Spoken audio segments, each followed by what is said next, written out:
नमस्कार। न्यूज़ आरती मीडिया पर आपका स्वागत है। भारत में वैश्विक महामारी के मरीजों का आंकड़ा बढ़ता जा रहा है। कोरोना वायरस की ताज़ा लहर ने भारत को हिला कर रख दिया है। आम से लेकर खास तक के लोग इस महामारी से जंग लड़ रहे हैं। कोरोना महामारी से सबसे ज़्यादा शिक्षा जगत को प्रभावित और विचलित किया है। सवाल देश के भविष्य का है। देश की तकदीर लिखने वाले बच्चे पिछले 15 माह से घर की चार दीवारी में बंद हैं। एक सर्वे के अनुसार भारत में स्कूल जाने वाले बच्चों की संख्या करीब 33 करोड़ है। 6 से 14 वर्ष के बच्चे हैं जो आरटी के तहत कानूनी रूप से शिक्षा के हकदार हैं। स्कूल बंद होने के दौरान 912 करोड़ बच्चों को दिया जाने वाला दोपहर का भोजन मिड डे मील उन्हें नहीं मिल रहा है।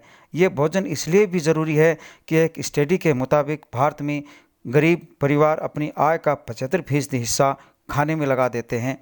कोरोना काल में पिछले 15 माह से स्कूलें बंद हैं।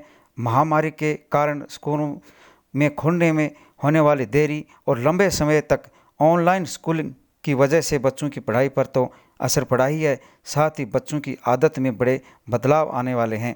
बच्चों के स्कूल सिस्टम में वापस जाना मुश्किल होगा। लॉकडाउन के दौरान घर में पढ़ाई के तरीके ढूंढने की कई कोशिशें की गई, लेकिन इंटरनेट के जरिए पढ़ाई अपनी मुसीबतें हैं। गाँव में ना तो तेज़ इंटरनेट चलता है और न ही सभी के घरों में स्मार्टफोन और कंप्यूटर सुविधा है। महामारी के साथ परिवारों पर भी आई मुसीबतों बच्चों पर असर डाल रही है। घर में गरीबी का सीधा रिश्ता बच्चों की पढ़ाई रुकने और स्कूल छोड़ने से है।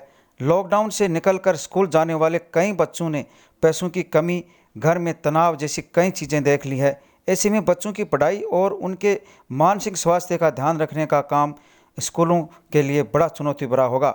महामारी में शिक्षकों की मुसीबतें भी अधिक बढ़ गई है। जहां एक और उन्हें बच्चों की पढ़ाई के नए तरीके ढूंढने होंगे, वहीं सरकार के निर्देशानुसार बच्चों को प्रमोट तो कर दिया, मगर बिना पढ़े अगली कक्षाओं में प्रमोट पर बच्चे काफ़ी कमज़ोर हो जाएंगे। लगातार 15 माह से स्कूलें बंद रहने बच्चों में सीखने की क्षमता गंभीर असर पड़ा है। इसका परिणाम भी चिंतनीय होगा। विशेषज्ञों का कहना है, अध्यापकों को और बच्चों को सीधा संवाद जब तक नहीं होगा, ऑनलाइन का कोई प्रभाव बच्चों पर नहीं होगा। कुछ ऐसे हार्ड विषयों को संवाद के द्वारा ही पूरा किया जाना संभव है। जनवरी 2021 में एक सर्वे हुआ था जिसमें छत्तीसगढ़, मध्य प्रदेश, राजस्थान, उत्तराखंड के 44 जिलों के 1137 सरकारी स्कूलों के कक्षा 2 से 6 तक 17,000 छात्रों पर यह सर्वे किया गया था। आज संपूर्ण विश्व वैश्विक महामारी कोविड-19 के दौर से गुजर रहा है। ऐसे में समस्त राजकीय और निजी विद्यालय, उनमें शैक्षिक और शैक्षिक समस्त हर तरह की गतिविधियों का संचालन पूर्णतः बंद किया हुआ है। तो माँ सरस्वती का आंगन विद्यालय, जहाँ बच्चे उसकी शान हुआ करते हैं, उसकी जान हुआ करते हैं, बच्चों से ही वहाँ रौनक हुआ करती है, आज उस विद्यालय से दूर है। ये हमारा दुर्भाग्य है और इसके जो परिणाम हैं आगे भविष्य में भयावह होने वाले हैं, न केवल उन बच्चों के लिए बल्कि संपूर्ण समाज के लिए। क्योंकि बात जब प्राइमरी सेक्शन की आती है, मिडिल सेक्शन की आती है, तो आज भी उन बच्चों को ये लग रहा है कि हमारी छुट्टियां हो रखी हैं, अच्छा है, हम एंजॉय कर रहे हैं, और वो बच्चे कहीं ना कहीं इस चीज़ों से पिछड़ते हुए जा रहे हैं। कहने को तो परिवार बच्चे की प्रथम पाठशाला होती है, माँ उसकी प्रथम गुरु होती है, लेकिन जब बात बच्चे के मानसिक, सामाजिक, उसके शारीरिक और बौद्धिक विकास की बात आती है, यानी उसके सर्वांगीण विकास की जब बात आती है, तो ये विद्यालय की चार दीवारी में ही संभव है। और पिछले 15 महीनों से बच्चा इन समस्त जो गतिविधियां हैं उनसे वंचित हो रहा है। तो इस वीडियो के माध्यम से मैं समस्त अभिभावकों से ये प्रार्थना करना चाहूँगी, ये अपील करना चाहूँगी, ये अनुरोध है मेरा कि जो भी कार्यक्रम बच्चों की शैक्षिक गतिविधियों का कार्यक्रम, स्माइल कार्यक्रम के माध्यम से जो कंटेंट आपके बच्चों को भेजा जा रहा है, अपने बच्चों को भेजा जा रहा है, उसको सही समय पे बच्चों को उपलब्ध करवाएं, उनकी सही मॉनिटरिंग करें, जो होमवर्क दिया जा रहा है उसके लिए सही अभ्यास पुस्तिकाएं उन्हें उपलब्ध करवाएं, ताकि बच्चा कहीं भी उस सर्वांगीण विकास की जो धारा है उससे ना छूटे। और विद्यालयों का खोला जाना आगे शिक्षा विभाग के द्वारा जो भी गाइडलाइन जारी की जाएगी उसी की अनुपालना में संभव हो पाएगा।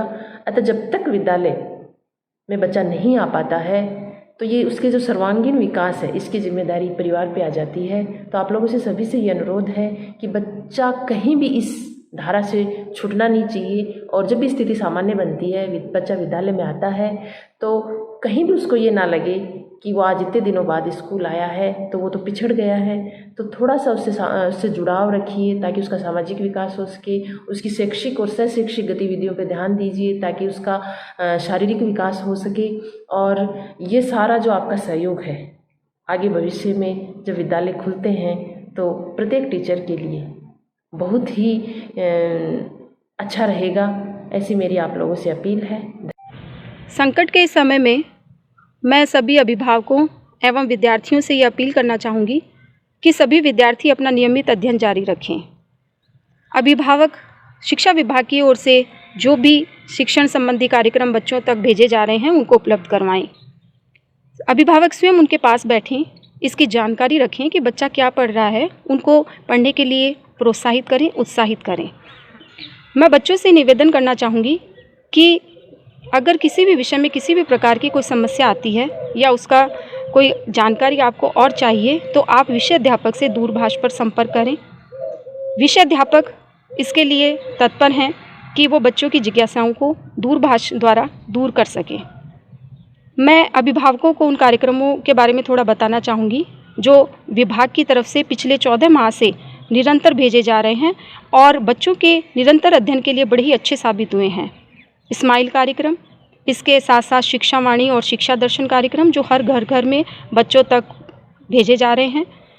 इसके अलावा हर शनिवार को एक क्विज़ प्रतियोगिता ऑनलाइन आयोजित की जाती है जिसमें मैं बच्चों को ये कहना चाहूँगी कि ज़्यादा से ज़्यादा भाग लें।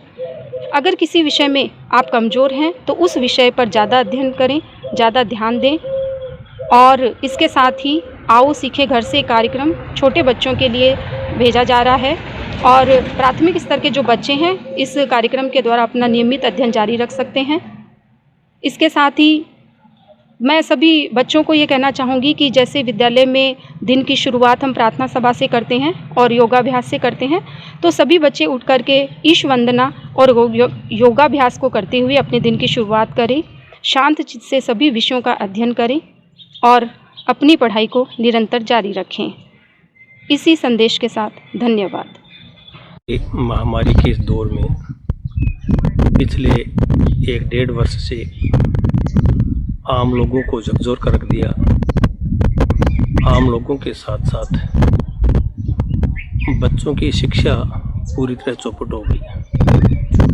आज दौर ऐसा चल रहा है कि बच्चे बिल्कुल शिक्षा से एक तरह से पटरी से उतर गए हैं। तो इस विषय में ये जो कोरोना काल है एक संदेश अपने को ज़रूर देता है कि अब वो समय लग गया है जब केवल शिक्षक पढ़ाता था। आज अभिभावक को जागरूक होना होगा और अभिभावकों को बच्चों के साथ जुड़ना होगा। इस कोरोना काल में जबकि विद्यालय पूर्णतः बंद हैं,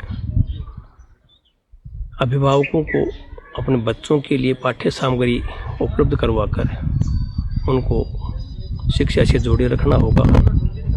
और जब उचित समय आएगा, जब कोरोना काल ख़त्म होगा, विद्यालय खोलेंगे, तो हम सब पुनः विद्यार्थियों से जुड़ेंगे और शिक्षक वर्ग जी जान से बच्चों को पुनः उनकी ऊंचाइयों पर ले जाने के लिए प्रयासरत रहेगा।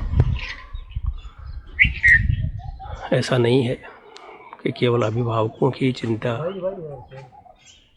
बच्चों के लिए है, शिक्षक वर्ग भी उतना ही चिंतित बच्चों के लिए है। अभिभावक से ज़्यादा चिंतित शिक्षक वर्ग है, क्योंकि बच्चे शिक्षक की अमानत है और सभी शिक्षक इस विषय में बहुत चिंतित हैं। अतः मैं समस्त अभिभावकों से इस विषय में अपील करना चाहूँगा कि आप बच्चों से जुड़े रहें, उनकी समस्याओं का निराकरण करने की कोशिश करें। जो भी समस्याएं बच्चों के लिए उत्पन्न महत्वपूर्ण होती हैं वो हमसे मोबाइल के द्वारा साझा करने की कोशिश करें और बच्चों को हतोत्साहित किसी भी सूरत में नहीं होने दें। न्यूज़ सारथी 24 श्रवण कुमार नेचू, नवलगढ़, झुंझुनू।